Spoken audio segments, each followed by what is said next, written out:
Welcome back, everyone. This is Breezes with the Fighting Post. Glad to be talking boxing with you all again today.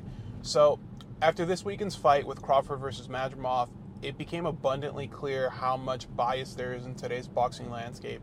This has always been a problem in boxing. I don't want to say that it's something new, but with the different hypocrisies and standards being set by certain people, it became just disgustingly obvious.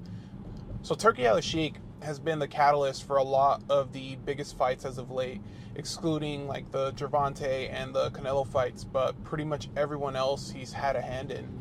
And it's one thing for a promoter to be biased towards a fighter that they are promoting. Obviously, it's their job to hype up that fighter.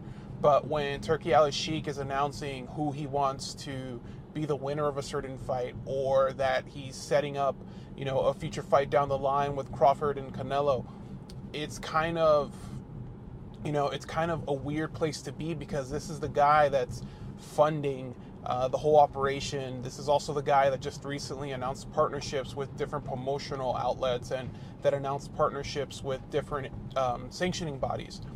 And now that he's aligned with these sanctioning bodies, he can almost be able to decide who goes up the rankings and who doesn't. Promoters already do this to some degree, right? They put their favorite fighters first. But for the entire system, including the part that's funding the fights, to be, showing favoritism could be pretty problematic.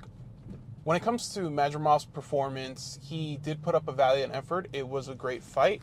It was a very technical fight. Many of us probably expected this to be Crawford's toughest fight to date, just because of the size and the magnitude. Crawford hadn't really been in an event this big and this well promoted prior.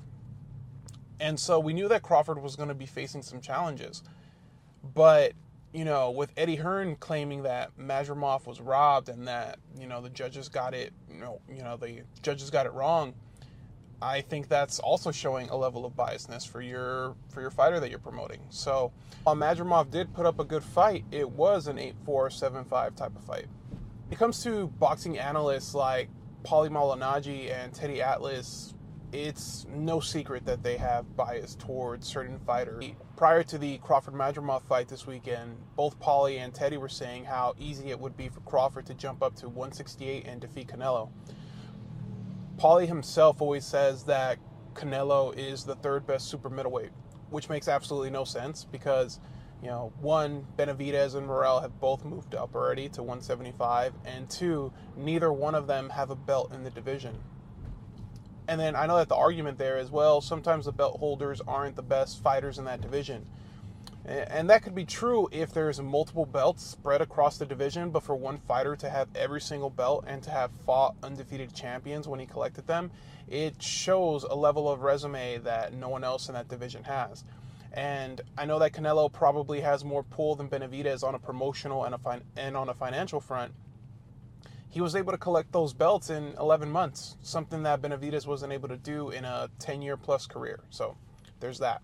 And with that being said, though, when Benavidez had a not so great performance against a relatively old fighter that hadn't fought in like 4 years in Vosdik, Teddy and Paulie both saying Benavidez praise for his performance, saying, he jumped up, he was, attempting to be great, he was challenging himself against a fighter that has always been a difficult time for other people.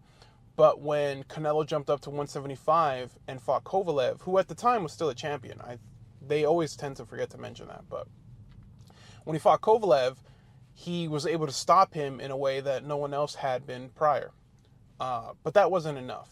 And that's because Canelo's held to a different standard than the fighters that they claim are the best in the division. With Morrell's debut at 175 this weekend, it also wasn't a great performance. His lack of experience in professional fights showed. While he was poised and attentive throughout the fight, he was getting hit more than many of us thought he would. His opponent stuck around for a lot longer than we thought he would. And this is because, power doesn't always translate and skill doesn't always translate to new weight classes. And this is where the Crawford and Canelo discussion comes into play. So last week, I made a video saying that the Crawford and Canelo fight would not be close, and I stand by that. I always felt like the jump to 168 was going to be too much for Crawford, And not because he's not a skilled fighter, but because he has certain boxing characteristics. And Canelo is not a horrible fighter, and he's not a washed fighter in the way that Paulie and Teddy make him out to be. So after the fight, and after we saw Crawford struggle with Madrimov, Paulie and Teddy kind of both changed their tune. 154 is probably his better weight class. He should stick around and try to become undisputed. Would the 168 jump be way too much? And they were suffering from a case of fighter bias and of recency bias. That Spence fight had a lot of Crawford fans thinking that Crawford could do anything, when in fact the reality is he also has his limits on what it is he can do. And so now that they've calmed the rhetoric down and people can kind of go back into reality and know that there's weight classes for a reason, it's funny to see how these quote unquote experts that claim that everyone else is a casual, how they can get it wrong too. Now, I've never been in a professional boxing fight. I haven't trained a professional fighter or anything like that, but there is still opinions that you can have, even though you haven't necessarily participated in the sport, that, might be a little more correct. And while I do have my favorite fighters, I don't show bias when it comes to making commentary, because that only hurts the sport. It doesn't better it for anyone else. As an analyst, these people are hired to give, unbiased boxing opinions. And whether it's, someone like Tim Bradley, who up until recently didn't, say anything negative about Shakur Stevenson until he left Top Rank, it's kind of disgusting when you almost have to listen to a fight without audio in order to be able to enjoy it. When it's clear that you and whoever is broadcasting the fight aren't seeing eye to eye with what's going on in the ring. And this is something that's drawn away many fans, a lot of fans. Paulie and Teddy like to talk about how, these casual fans can't understand what's going on in the ring. And in a way, it's almost an insult to those that are watching. It's not that complicated to understand. You know what I mean? Like, fighters are fighting. People want to see fights. Yes, there's technical boxing that's going on in certain fights, but at the end of the day, people can understand if a guy's getting hit in the face or not. It's not as difficult as they're making it seem.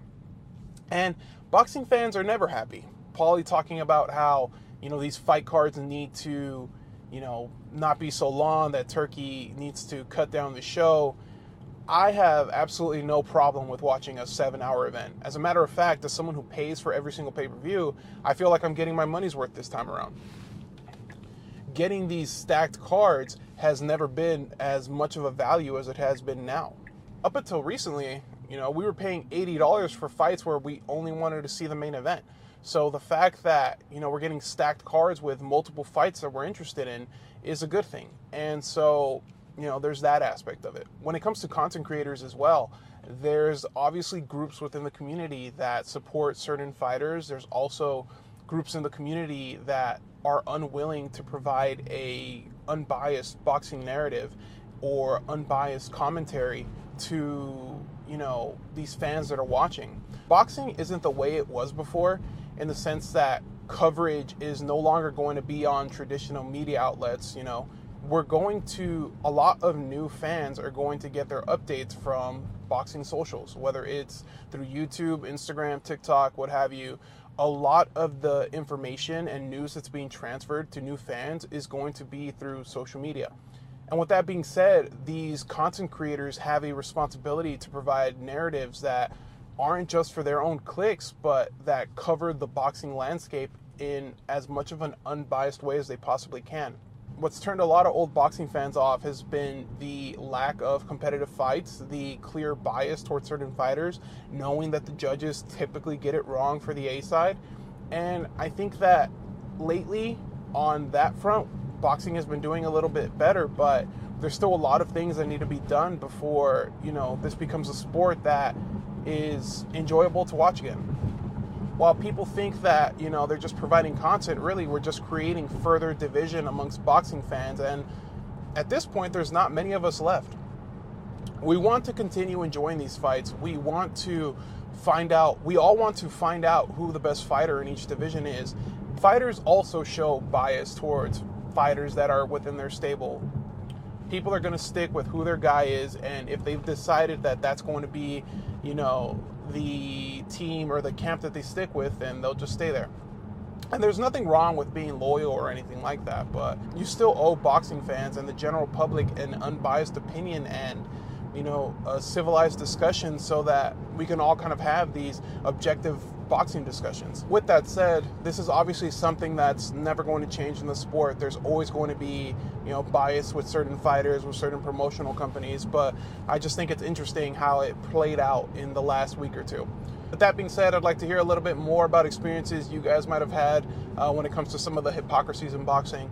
Make sure to like, comment, and subscribe. I appreciate you all tuning into The Fighting Post. Until next time, peace.